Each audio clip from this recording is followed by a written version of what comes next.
Welcome to the Vol Bros presented by the Ultiwalk Club. My name is Evan. This is my brother Rustin, and we are two Vol Bros who are actually bros in real life. And speaking of the Ultiwalk Club, we are so thankful for them as a sponsor. They are a title sponsor for the show now. And you can find out everything you want to about the Ultiwalk Club at theultiwalkclub.com. Rustin, good evening. Are you excited about tonight? I guess. We're previewing the Florida game. It is weird that it is not September because that's when Tennessee always plays Florida, but not anymore. So, Manning cast, I haven't really heard hardly anything about that this week, which is kind of shocking. I would figure that would have been a very prominent thing. But there's supposed to be a Manning cast for this game. Yeah, I hope the fact that we're not hearing anything means that they didn't blow the deal. But it is weird. It is weird that they're not publicizing. Audrey, welcome. Glad you're with us. Audrey said one last talking point on the Arkansas game. It was casually mentioned by Ben McKee that the team had been dealing with the flu or COVID during that bye week, and that Nico was pretty sick. Well, that makes it a little more palpable. Played like it. Or palatable. I said palpable. I meant palatable. So that's good to know. They might have had what I had. They tested me for both types of flu and COVID. All of it was negative. They just said I had a virus, and it was horrible. Billy, welcome. Good to have you. Glad you're with us. Ash McValls, welcome, buddy. Good to have you.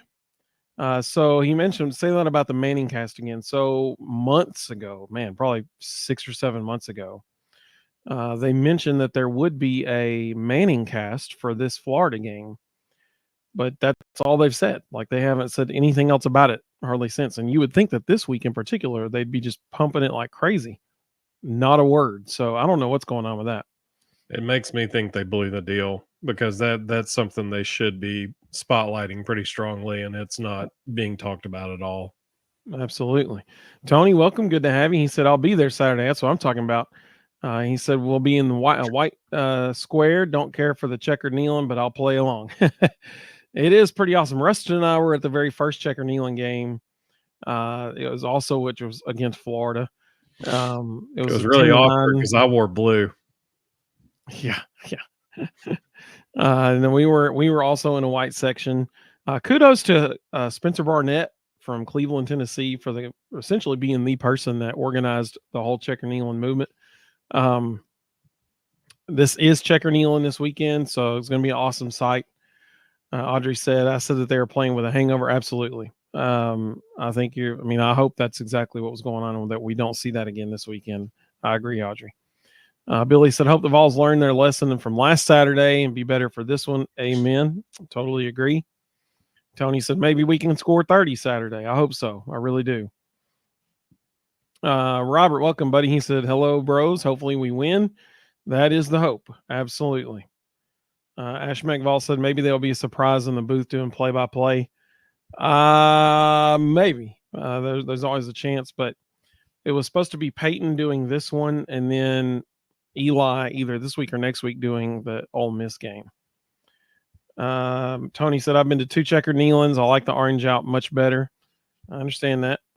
It does provide some pretty incredible photos, and it is, neat that like all the recruits, when they talk about coming to kneeling, they always, post photos of checker kneeling and stuff like that. So should be a pretty awesome afternoon. Oreo Puppy Dog said, I hope they let Nico be Nico. I hope Nico lives up to the hype. That's what I'm going to say. I'm afraid we saw Nico be Nico last week. Yeah, but hopefully Audrey's right, and hopefully he was sick. I have a very different take on how I want to see them use Nico this week. Well, so let's get into it. Rustin, what do you want to see happen? I have something very specific that I'm going to say. So what do you want to see happen this Saturday? I think the game's going to be won in the trenches. Florida played Central Florida last week. Central Florida was the number 2 rushing team in America, and Florida held them to 108 yards. So I think the entire game is going to be won in the trenches. It'll be interesting to see because Florida doesn't typically run a 3-2-6. It'll be interesting to see if they mimic what Oklahoma and Arkansas did, or if they stick to their stuff. Honestly, I kind of hope they stick to their stuff. It'd be easier for Nico. I want to see really three things. I want to see a lot of 12 personnel. And, as weird as our injury report is, I have a hard time believing Brew McCoy and Squirrel White are actually going to help. It's even weirder that Bryson Eason wasn't even listed as injured. That was bizarre. Not sure I believe that one. But I want to see 12 personnel a lot. For one reason, I want to see them pound the football, but I also want to see them run some designed quarterback runs and quarterback counters to force the defense to play the run. And then out of that, I want to see them create one-on-one opportunities for Chris Brazzell, whoever the other receiver is, Dante Thornton, Mike Matthews. I was about to say, put Mike Matthews out there. Let him go to work. I want to see them pack the box to create one-on-one opportunities on the outside and let those guys go be players. So that's probably the three big things I want to see. I want to see them run a lot of 12 personnel to pound the football. I want to see them run a lot of quarterback designed runs, especially counter. And I want to see them create one-on-one opportunities on the edge of the perimeter to get guys like Chris Brazzell going. And to what Oreo Puppy Dog said, when players have to do a lot of thinking, they slow down significantly. I want them to do the exact opposite with Nico this week. I want them to give him one read, and his read is first guy, not open, check down, not open, run. No hesitation. Don't stand in the box and try and make every read. He clearly struggles with that. He's clearly not ready for it. Hendon's first year in this system, it was one read and go. I want to see him go back to that. Take your snap, look at the first guy. He's not immediately open. Look at the check down. He's not immediately open. Take off. Absolutely. I want to see something very specific. I want to see one interception and one fumble recovery from the defense. I want to see him cause a fumble and recover it, and I want to see an interception. And I think if DJ Lagway gets in the game, both of those things are very possible. I think that if Mertz is in the game, the forced fumble and recovery very well could be from a quarterback sack. I do not think that Graham Mertz will have as much success against our secondary as he did last year, because I think our secondary is substantially improved, and he's not going to have as much time as he did last year because our defensive front will get after him. So those are those two very specific things I'd like to see. I'd like to see an interception and a defensive takeaway, a forced fumble recovery. I think if we see those things, we're going to be sitting pretty. Offense, I want to see us not be like last week. That's what I want to see. I want to see us be able to protect the quarterback, and the quarterback makes sound decisions with the ball. That's what I'd like to see. Some of the people chiming in, Jared said, I want to see us throw it down the field. So welcome, Jared. Good to have you, buddy. Mr. Osborne, welcome, buddy. He said, good evening, all. Go Vols. Let's hope the team is focused. Keep mistakes to a minimum. Amen. And bring home a W against the Gators. Absolutely. Devin, welcome, buddy. He said, I agree with you, Rustin. I want to see some 12 personnel. UCF started having some luck on the ground toward the end of the game last week running counters. And please let Nico run the ball.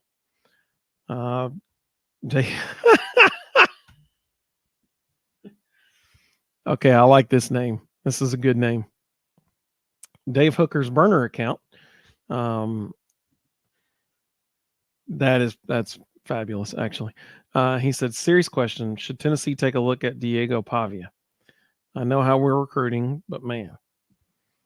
So just so everybody knows, Pavia is the quarterback at Vanderbilt. He's currently starting at Vanderbilt. Clearly had a great game last week against Alabama. However, I mean, I get that. Like, it would be a transfer portal situation, but when you're stacking 5-star after 5-star after 5-star, and they're getting to come in, sit a year, red shirt, and then take over. This go around, there's going to be 2 freshmen by the time Nico's done. I mean, I don't foresee it happening. I'll just put it that way. We got 5-star after 5-star coming in, but I totally understand why you're saying what you're doing, what you're saying there. That's a fair point. Papa J said, "How about not run a gap every first down?" I understand. I do think if we start seeing Nico be like Nico was last week, then you're really going to see some 12 personnel, because then our offense is just going to turn into hand the ball off to Dylan Sampson. And I'm afraid that's really going to be a detriment to us, because then they're just going to like stack the box and it's not going to be pretty. So Nico has to be able to throw the ball. Dave Hooker's burner account said, "Big if with the 5 stars if we can't give Nico a fair chance to throw." Totally understand that. I get that. Absolutely. There's also a big reason that they probably won't be running a whole lot of A-gap stuff. Starting nose guard for Florida is 6'5", 450. He's basically 2 human beings. So we're not going to be able to run a whole lot up the middle. It's going to have to be a lot of off tackle, a lot of counter, get him moving one direction. Because that's the one thing about 450. When it starts going one direction, it doesn't go back the other direction. Yeah, exactly. So a lot of counter, get that big joker moving one way, and then just wash him out with somebody pulling who doesn't really have to work that hard, because that guy, he's not turning around. So, a lot of counter, get him moving one direction, run it back the other. But there's no way we're going to run the ball in the A gap. I mean, Cooper's given up 160 pounds to that guy. Yeah, hopefully Cooper doesn't get hurt. Yeah. Tony said he was at the Florida game 2 years ago. They almost came back and won. I want to see us control this game start to finish. Amen, brother. Man, I'm telling you what, my batter ball syndrome was flaring up real bad in that Florida game you're talking about there. When they're lining up to throw that Hail Mary at the end of the game, I was just like, okay, this is how it's going to happen. And thankfully it didn't happen, but I totally get it, man. Let's see. Robert said, "I want to see Mike Matthews playing." Yeah, absolutely. Put him on the field. I mean, what do you got to lose? Put him out there. He's burned. Let him go be an athlete. He's burned the red shirt. He was out there last week. He got snaps. He just didn't get the ball. Couldn't get open. So I mean, might as well play him every game from this point forward. Yeah, let him go be an athlete, especially with that list of probable questionable injury report list. That was nuts. Okay, Dante Thornton Jr. being the most injured wide receiver. Are you kidding me? Brew McCoy probably has a broken wrist, and Squirrel's banged up bad. I mean, that shocked me. Vols Titans 8 said, "Does Florida run the 3-3-5 type defense? If not, do you think they will?" Rustin kind of alluded that earlier. You want to say what you said earlier, Rustin? Yeah, they run what's called a creeper defense. So it can morph between a 3-4 and a 3-3.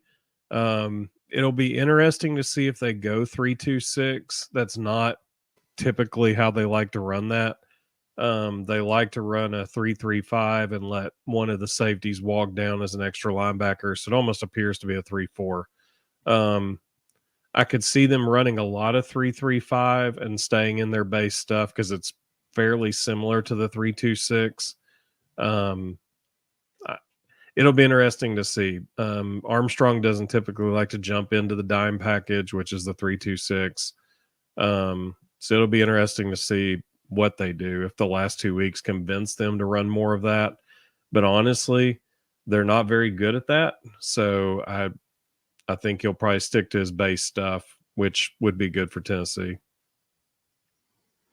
So Oreo Puppy Dog just had probably the best comment of the whole night. What he wants to see is Tennessee not start behind the sticks so much. Amen, brother. That is the key right there. Thank you. We cannot shoot ourselves in the foot like we did last week. Can't do it. And because last week, I mean, I keep going back. Very first play of the game, 15-yard pass for a first down, first play right out the gate. Nope, negated by penalty. Now it's 1st and 15. It's just we can't shoot ourselves in the foot like we did last week. I will say this: when we go 12 personnel, if the two tight ends are in the box, you're going to see it. Basically, you're going to see the defense become essentially a 3-4 and possibly even a 3-5 because they like to run a lot of cover 3, meaning 3 deep zone. If that ends up happening, quick game to Chris Brazzell, quick game to Mike Matthews on the other edge, or whoever's out there, Dante, Brew, whoever, is going to be very open. And so, teaching Nico to recognize, okay, that corner may be walked up, but he's bailing. I'm going to be able to throw the quick game. Is going to be really important. But they like to run a lot of 4-man pressure against the pass and 5-man pressure against the run, and everybody else is always dropping. So it's either a 6-man coverage or a 7-man coverage on almost every down, which is another reason why any kind of outside zone plays, counter plays, you can catch them moving around because they're trying to get to where they're supposed to be, and they're not really playing an assignment. TK agreed with Oreo Puppy Dog. He said they got to cut the penalties down. Can't start 1st and 15 or 1st and 20. Totally agree, man. That is the key to this game for sure. Audrey said that fella you were talking about on nose tackle for Florida loves to pancake people. Yep, you got to take a rest, and I'm sure it'll be slow getting up there. Well, it's crazy. Pounds is a big dude. 450, yeah. 6'5", 450. The backup is 6'6", 350. So he's the small one. Dave Hooker's burner account said that big boy's going to get ridiculously winded if we run tempo. Exactly, which is why they have to. They have to run the offense the way they're a lot of outside zone. Make that joker sprint to the sidelines. A lot of counter. Make him keep changing directions. That's going to be important. Jared asked a great question. He said, would it be a challenge for Florida to change up their scheme from what they normally would run? So the way they line up, no, because they're typically in a 3-3-5. So it wouldn't be hard to switch to a 3-2-6. What would be hard for them is, again, it's called a creeper defense. They like to, like I just said, even though they only have 3 down linemen against the pass, they only rush 4. But the 4th guy always comes from a different location. So there's always 7 people dropping in coverage. There's always 4 stunning on pass downs, but the 4th one, you never know where he's coming from. Against the run, they'll actually blitz 5, and almost every down they'll run a run blitz, and they'll send 5 guys if they believe it's a run play, and they'll drop 6. In all those scenarios, the corners typically walk up like they're going to play press man, and then they get out. So, Nico's got to recognize when they're decoying things and throw the quick game and let Chris Brazzell, again, whoever the other receiver is, let them go be players. Audrey said she was sitting in the first row in Y6 for that 22 Florida game and almost passed out when Florida threw the ball into the end zone. I'm glad you didn't, Audrey, because that would have been a long fall there. So the first row in Y6. So I'm glad you didn't. Yeah, I'm totally with you. I was just sitting there like, okay, this is how it's going to happen. Like I just accepted it at that point. But then our batter ball syndrome was lifted and Tennessee won the game. It's always cool hearing stories about people being in the stadium. Tony, I agree with you totally. Tony said, I'd be shocked to see Brew and Squirrel play Saturday. Brew has possible broken fingers, Squirrel possible collarbone issues. The injury report is a joke. It is 100% a joke. I totally agree. Which which, I mean, to be honest, is interesting because the SEC made it clear that they weren't going to tolerate misleading injury reports. And it'll be interesting to see if they actually hold people accountable, because Tennessee's definitely not being fully transparent. Yeah, no doubt.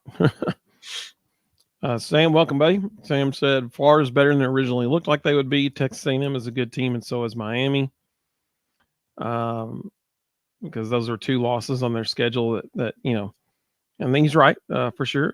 Sam said we have to make them rush more than 3 to 4 players to get to Nico. Agreed. So on every, it's a creeper defense. They're not going to change on every rundown or on every passing down. They're going to send 4. On every rundown, they're going to send 5, and they're not going to do anything different. Like that's the essence of the creeper defense. They're not going to change. So Sam, this question right here is a great question, and this is why we know that the injury report is it's phony. I mean, it's just a joke. He said, did they ever say anything about Bryson Eason? And Audrey is correct. She said Eason wasn't listed on the injury report at all. I don't believe. She is right. He was not. He was not listed at all. I'll tell you what, I'm going to pull that up because SEC Mike, he just tweeted it out. So I'll pull it up and I'll share my screen so everybody can see it. Which is crazy because we go from a guy laying on the field, having his leg manipulated in 100 different directions, trying to figure out if he torn ligaments in his knee, who, when he got up on his feet, could barely put any pressure on it, had to be helped completely to the sideline, then was taken to the locker room and was announced that he was going to have an MRI on Monday morning. And now suddenly on Wednesday, he's magically healed and there's nothing wrong with him. Funny how that worked out. Sorry, that's just not. There's no way that's true. All right, so here is the injury report, and I'll zoom in so I can see a little bit better. That's not gonna let me zoom in. So never mind. I won't zoom in. It's just zooming in on the comments over there instead of the actual injury report. So what it says: Jordan Thomas out, obviously, because he's out for the season. Edwin Spillman is still out. Ben Bolton, doubtful. I don't think Ben would have seen the field anyway, so not a major loss there. Special teams, that's where he got hurt. He's on every special team. Dante Thornton Jr. is listed as questionable. That was the weird one too. That was odd. It's very weird. Squirrel White is listed as probable, not questionable, probable, or even doubtful. Like I would have thought exactly. Squirrel. I would have thought Squirrel and Brew both, if there had been anything listed next to their name other than out, it would be doubtful. Yep, agreed. So for them to put probable was just bizarre. Absolutely. Brew McCoy, probable. And Christian Harrison, probable. I mean, color me surprised because that is Bryson Eason not even mentioned. Lance Hurd not even mentioned. This screams of gamesmanship. Like when you put something out like this, there's only one reason. It's for Florida to have to prepare for those guys. And, you can play the game of, well, we just didn't know how it was going to be, so we thought we had a chance. And then Saturday morning they woke up and it just wasn't happening. But Florida just had to spend the whole week preparing for them. Exactly. Sam said, not what my eyes were telling me either, Rustin. Yeah, I agree. Audrey said Mr. Miyagi worked on his knee. Apparently. If Bryson Eason plays, that was the best painkiller shot known to man. Yeah, for real. Tony said, I'm coming from West Tennessee, 6.5 hour drive. I'm still hurting from last week. Hope they can make my ride back better. Hey, I hope so too, Tony. I hope so too, man. Absolutely. Billy said, why do they call him Squirrel White? Because I haven't seen him run like a squirrel. So the story is his grandmother gave him that nickname as a kid. Why Brown Squirrel Furniture in Knoxville has yet to strike an NIL deal with him, I have no idea. That seems like a major missed opportunity. Let's see here. The biggest reason you haven't seen it is because they haven't really had the opportunity. The last 2 weeks, both teams have played 3 deep coverages. So there's not really any opportunities for deep balls. And that when they play 3 deep, they're like 20 yards off the ball. Like they are way back. The one deep ball that Nico missed him against Arkansas, they schemed that call. And it was clearly a set play for Squirrel because they brought max protection to make sure Nico had time to throw it out there. But other than those, You just barely overthrew him. Yeah, only those schemed calls. That's really the only opportunities they have to even take a shot. So with that being said, Rustin, who do you think Sunday night when we go live again? Who do you think that we're going to be talking about as, man, this guy had an awesome game? I'm going to shock everyone with mine, by the way. You want me to go first? Well, I'm trying to think of how to say this nicely. If we lose, we're going to be talking about Montrell Johnson. Because if we lose, it means he ran the ball well and they found a way to get ahead and stay ahead. Audrey said the refs. Yeah. If we win, you're probably right, actually. If we win, I hope we're talking about Chris Brazzell. Ooh, that's a good one. We need him to break out. He would be the number one target this week because despite what that injury report said, Brew and Squirrel will not be the top targets this week. And apparently Dante Thornton Jr., according to that, is hurt worse than both of them. So that leaves Chris Brazzell, Chaz Nimrod, those guys it's their time. I mean, it is their time. Webb, Nathan Leacock, Mike Matthews, like, we're going to find out what these young ones are made of now. Absolutely. But Chris Brazzell, I mean, he's the man. I want to see him get Ethan Davis involved. Let him go out there. I mean, he's the best pass catching tight end we have. So it'll be interesting to see who is the leading receiver after this week. So you want mine? I think there's a super easy one that everybody could say, and that's Keenan Peely, especially with DJ Lagway getting snaps. So, that's the easy one. I'm going to go off the board, though. I'm going to say, Charles. Yeah. I'm going to say Larry Johnson III. That's who I'm going to say, because after seeing that little total lack of mobility Olay from Lance Hurd this past week, I don't see how they can let him on the field that injured again. But he and John Campbell aren't even on the list. I know it. That's what's absurd. Like it blows my mind. Like I do not understand why they're not on that list. There's no way. After seeing that one play where he literally just stood there while the dude didn't even make that big of a move and just went around him. He didn't make a move. He just ran around him. Yeah. He didn't have to make a move. Lance couldn't move. After seeing that, I was like, I don't even know how they let him on the field last week. So I'm going to say Larry Johnson steps in at left tackle and he protects Nico's blind side, and Nico's able to throw the ball a little bit. That's what I'm going to say is happening. So I'm going to say Sunday night, we're talking about how great of a job Larry Johnson did keeping people off Nico. Because as we've seen, Dane Davis ain't going to do it. In that Oklahoma game, Dane Davis, I mean, the two fumbles Nico had was Dane Davis totally missing his block and the guys running right past him and blowing up Nico. So I'm saying Larry Johnson's the guy we're talking about. Dane's better on the right side, facing the run stop guys. The left end or the left tackle typically faces the other team's best pass rusher. The right tackle typically faces the other team's best run stopper. So Dane's just better on the right side. He doesn't need to be on the left side. Sam said, if we don't have a major adjustment to the offensive line, I'm having trouble seeing a path to victory here. I understand that. Mississippi Vol said, good evening, bros. Welcome, buddy. Good to have you. Sam said, I hope to see Larry Johnson on the field and some throws to the tight end. Absolutely.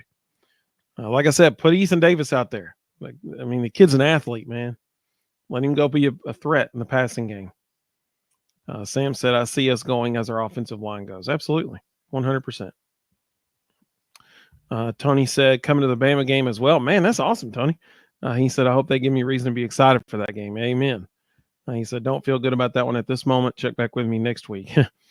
It's hard to feel good about anything as far as like after what we saw last week. So I totally get that, man. I really do. That's awesome that you're getting to go to both those games. I hope you have an awesome time. I hope you get to see 2 wins. Robert, welcome, buddy. He said Lance Hurd is lazy and a big bust. I think right now he's very injured. And, I think it's putting him on the field and he shouldn't have been on the field. Yeah. I after watching that back, and I actually got to watch it a third time randomly. What I saw was a guy who was playing very injured and who the coaches never should have let go out there. He had 0 lateral movement.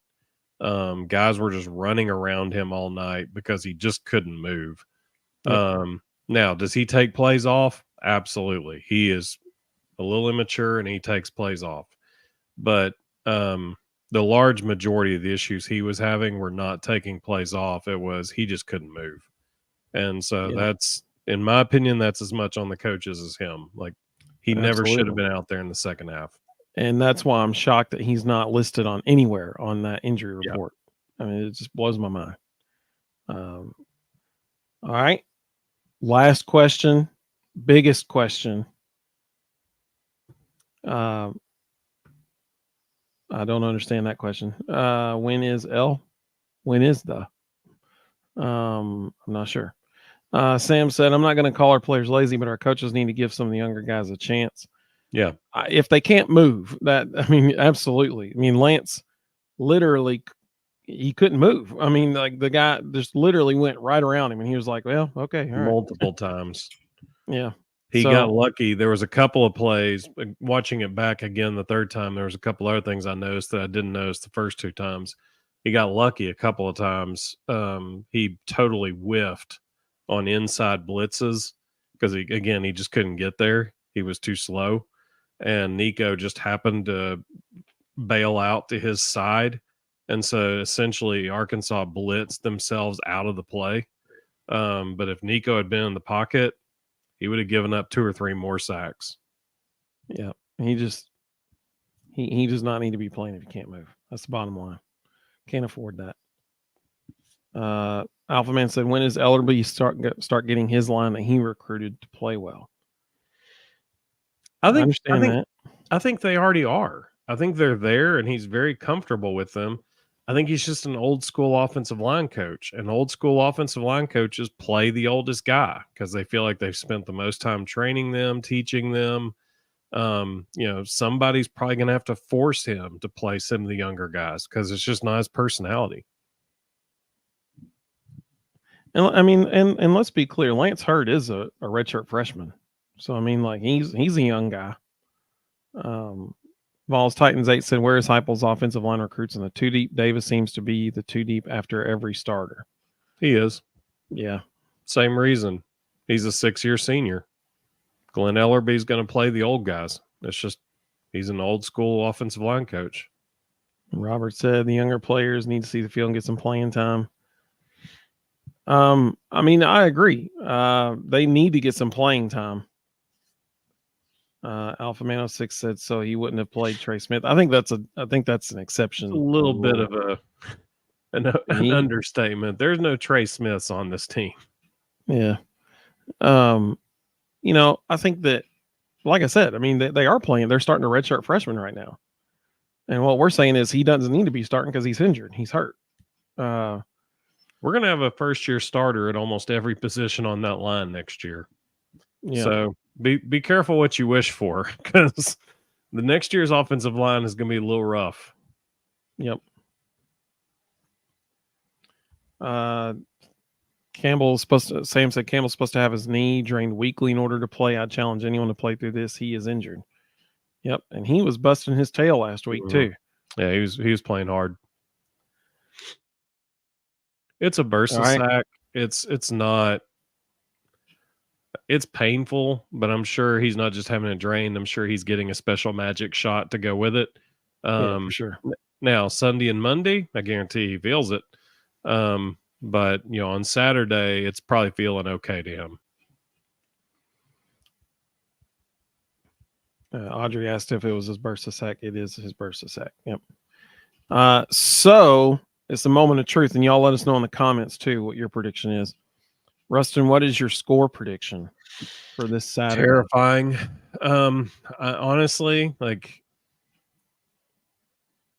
in a normal year, in a Tennessee-Florida game, you can throw everything out the window because it never ever ends up being a rational, logical event. Yep. We should have beat them like a rented mule last year and went down there and lost 29-16. Honestly, if we get in 12 personnel and we establish the run and we really get after running some counters, make them run around, and this is going to sound crazy, but if we control the clock and stay on the field, I could see us winning 27-13. But if we don't do that, I could see us losing 27-13. That's why I think Chris Brazzell needs to have a huge day. He needs to break out and have a Jalen Hyatt type game. If we're in 12 personnel a lot, we can create those opportunities for him. We can create one-on-ones for him, and we need to do that. And like I said earlier, Nico needs to, more than anything this week, Nico needs to understand it's okay if we only get 5 or 6 yards of play and keep that clock running, keep moving the ball up the field 5-6 yards at a time. Some explosive play may present itself. Chris Brazzell may break a tackle and go 70 yards. Wonderful. But if we have to throw it to him after 3 in order for that to happen, then dadgummit, take the 3-yard hitch. Like I said earlier, I want Nico's reads this week to be first guy not open, check down not open, run. No thinking. Just look quick. Is it there? Is it there? Nope, I'm gone. Because the other thing in the 3-3-5, especially in a creeper defense, they blitz 5 on the run. If you get a hat on a hat, you have 5 blockers. That means there's nobody for the quarterback. So, he should be able to go. Nico could easily run for 100 yards this week if he'll go. And that's what needs to happen. If he tries to force things, if he tries to take shots every 4 or 5 plays, if he holds the ball, this could be a bad day. So I'm going to say 27-20 Tennessee. 3 touchdowns, 2 field goals. And our defense ends up winning the game because of an interception and a forced fumble recovery on defense. That's what I'm going to say, 27-20, because like you said, it doesn't matter what's going on. It doesn't matter who's ranked what. It's Tennessee, Florida. It's crazy every single year. And so I'm going to say 27-20. I didn't want to say 20 because the defense hasn't given up 20 points yet this year. But Florida's getting their best wide receiver back off injury. So I'm going to say 27-20 Tennessee. Some of the other predictions, Vol fan Jay said Tennessee 35, Florida 10. Man, I hope you're right. I really do. If it's that means Chris Brazzell had a huge day. Robert said after last week, I'm afraid to predict a score. I agree. Mm-hmm. We just don't know. Like, we don't know what Tennessee's offense is right now. And we know what their defense is, but we don't know what their offense is. And with question marks at both tackle spots with injuries, question marks with maybe your top 3 wide receivers being injured, it's hard to say. I agree. Vols Titans 8 said 34-17 Vols. I hope so. Ashmack Vols said 38-17. Good guys. I hope so. I really do. I do too, but I just if Thornton, Squirrel, and Brew all don't play, I just don't know how we score 38 points. Yeah. I don't see where it comes from. Yeah. Matt, welcome, buddy. Good to have you. Tony said, I guess I'm crazy, but I'm going to say 30 to 20 Vols. Yeah, I mean, that's essentially what I almost actually said 30 to 20 as well, but I went with 27-20. So pretty much the same thing you got, Tony. Audrey said 35-21 Tennessee. Matt said, Audrey, I think that's a good one. I do think that's a good one. I think that is very possible, for sure. Matt said no predictions here. I just can't totally understand. Sam said the crowd needs to show up loud and not allow Florida to communicate. 100% agree. Checker Nealon needs to be loud for sure. Side note, if you're going to the game, follow Tony's lead. Go check and see which section you're in, orange or white, and wear the corresponding color. Or mess with everybody else and wear the opposite. TK said 38-20 Vols. Go ahead. I think what that last comment, the crowd needs to show up loud and not allow Florida to communicate. If there was ever a game where the crowd needs to make a major difference, it's this Saturday. Oh, yeah. DJ Lagway should not have an enjoyable afternoon. He shouldn't be able to hear anything when he's on the field. Let's see. Mr. Osborne said 27-17. I think that's a really good prediction, actually. That actually may end up being the exact score. No joke. Because Tennessee's defense has not allowed 20 points in a game yet. So that very well may be the exact score. That's a really good prediction. Big Vol Daddy said 31-13 Vols. Man, I hope you're right. He said the offense is going to come from Dylan Sampson and Deshaun Bishop. I agree with you. I do think that's where the majority of it's going to come from. The problem is I think Florida also knows that the majority of the offense is going to come from those two guys as well. And so they're just going to stack the box and stop the run. Like, I mean, that's going to be their whole game plan. Ash McVall said, I won't be surprised if we don't score 3 to 4 on the ground. Their run defense isn't very good. So I agree. The only problem is, like I said, if that's all we can do, if all we can do is just run the ball, then they know that's all we can do. And I wouldn't say their run defense isn't very good.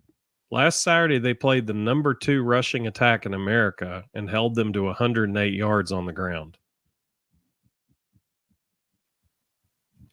Audrey just made my favorite comment of the night. She said, I wore orange in the white section and I could easily see myself on TV. Be bold. I love it. That's great. That's what I'm talking about. Papa J, welcome Papa J. He said 28-21 Tennessee. I think that's a really good prediction. That's really good. That very well may be it as well. Oreo Puppy Dog said 31-17 Vols. I think that's a good one too. I almost actually went with 31-17 when I first started coming up with a prediction. Big Vol Daddy said they both can. Dylan and Deshaun can catch the ball too. Let's not forget. I agree. We also have to throw it to him, though. Yeah, exactly. There was a couple times last week Dylan Sampson was wide open, and Nico. The second to last play of the game should have won the game. Dylan Sampson would have walked in untouched. Nico never looked at him. He got fooled by the middle linebacker. Tony said, Rustin, do you think we can rush for at least 200 yards? I do. Any if we can't, we may be in trouble. I think the only way we can rush for 200 yards is if Nico has 100 or close to it. Nico's got to take off. We've got to have design runs. We've got to run some quarterback counters. Like I said, I hope the offense, I hope his pass reads are first option, check down, run. Not scanning the field, not getting to the second, third, fourth read because he won't get there and he doesn't understand it anyway. First read, check down, run. And they got to give him some quick slants to throw to, just to get the linebackers to back off the line a little bit. So give him some breathing room. So against this defense, the slants probably aren't going to be there. He's going to have 3-yard hitches. He's going to have skinny posts. He's going to have comeback routes. There's going to be outside linebackers and hybrid safeties that are always going to be walking up in the slant lanes. But that's where a skinny post can be more effective because they'll literally walk up in front of it and you run the skinny behind them. That's somewhere we could see Chris Brazzell bust one or two. Mississippi Vol said, I'm thinking 23-17. That's probably pretty good too. That's probably a pretty good prediction right there. Sam said, with these injuries, we're going to see how creative our coaching staff is. I agree totally. He said, this is a big recruiting weekend. 100%. Yep. Big Vol Daddy said, we got to explore the middle of the field. Amen. Amen. Amen. Yes, you are 100% correct. Against this defense, though, again, you got to understand where it's going to come from. Nico's probably not going to have enough time to run a bunch of deep square ends or deep crossing routes. We need to run some shallow cross with the tight ends. We need to run some mesh with the tight ends. We need to run some, inside screens to the tight ends. That's what I was about to say. Do that. I mean, like they showed that one time. Yeah, those are the easiest ways to attack the middle of the field against this defense, because the other thing about the creeper is there's always a safety walking down in the middle of the field and you don't know where he's coming from. So sometimes he can even come from the outside in and literally fly across the field into the middle. And so that's an important thing. You've got to always know where that creeper is coming from. They ran that tight end screen against NC State. It was beautiful. It was a beautiful play. I hadn't seen it since. Well, time to bring it back for sure. Matt agrees with you. Let's see. Tony said, I think Mississippi State rushed for 240 against them. I know that doesn't mean much. But you're right. I mean, if they can do it, we should be able to too. Like, we were leading the SEC in rushing for a while. We need to get back to that. Tony said, I'm counting on Nico getting rushing yards. He's got to. I agree. Oreo Puppy Dog said, we had a wide open receiver on the last play of the game last week in the end zone. You're right. It was the guy trailing across the back of the end zone. Right as he was in the middle of the end zone, he was wide open, and Nico just didn't see him. You're exactly right. Mississippi Vol said, I'd love to see Ethan Davis get some touches. They have him. Why not use him and get him more involved? All we heard this offseason, how great he was at catching the ball. Let's see it. I agree. He is their best catching tight end, their best receiving tight end. I would love to see him out there being a threat. Absolutely. No doubt, for sure. All right. So, Rustin, your prediction was 27-13. 27-13. I'm saying 27-20. Let's see. Audrey said, have you guys heard anything about T. Martin returning as an offensive analyst? I haven't heard. Why would he not be with the Ravens anymore? That's an interesting question. Audrey, we love having you on here. You bring up you're great at this. You have great questions, great points. Sam said, you bros hearing anything from the basketball team? Chris Dortch said that he thinks they're going to be better than they were last year. Chris has been there to watch them practice multiple times. He's good friends with Rick Barnes, so he knows the team really, really well. And he says they're going to be better than they were last year. He also knows every other school in America, and he's been in most of their practices. So when he says that, it's pretty high praise. Sam, if you missed that episode with Chris Dortch, I would encourage you to go back and watch it. It was excellent. Yeah, it was 2 weeks ago, I think. 2 Thursday nights ago. I mean, the only thing I've heard is they're really stinking good, and they got a ton of depth. I was shocked. I was shocked. And again, this is the Rick Barnes strength program. Apparently, Cam Carr figured out where the weight room is located. I saw pictures of him yesterday, and I didn't recognize him. That dude is jacked. He has added 20, 25 pounds of sheer muscle, and he looks like a completely different player. So one of the most intriguing things about the video that the basketball team released a couple days ago after the pro day, it was like a Darlin Stone Dubar highlight film. Mm-hmm. I mean, it seemed like every other play was Dubar scoring. It was fascinating. So They that's got exciting. weapons. They can go really, really deep. Absolutely. Just as a public service announcement, if you haven't yet submitted your picks at thevolbros.com/contest, they are due this evening. So if you haven't submitted those yet, thevolbros.com/contest. Those picks are due tonight because the first game is Utah at Arizona State tomorrow night. So those picks are due tonight. Rustin, have you submitted yours yet? I did. Good. I had to send him a little reminder earlier because as of about 3:00 this afternoon, he's been busy this week. He's been out of town, but so hopefully you got him in. That sounds like you got him in tonight. Carl, I'm gonna work with you, buddy, because Carl had to evacuate his home from Hurricane Milton, and so he's not on here tonight. I noticed that.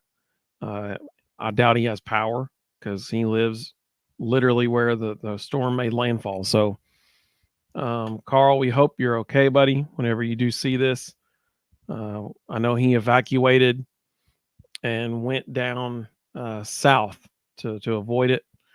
So, Carl, we hope you're doing well, man. To all the people who are impacted, man, we hope you're okay for sure. So right now on somebody mentioned we got 47 folks. We do on YouTube. We got 245 total people watching across all three platforms right now.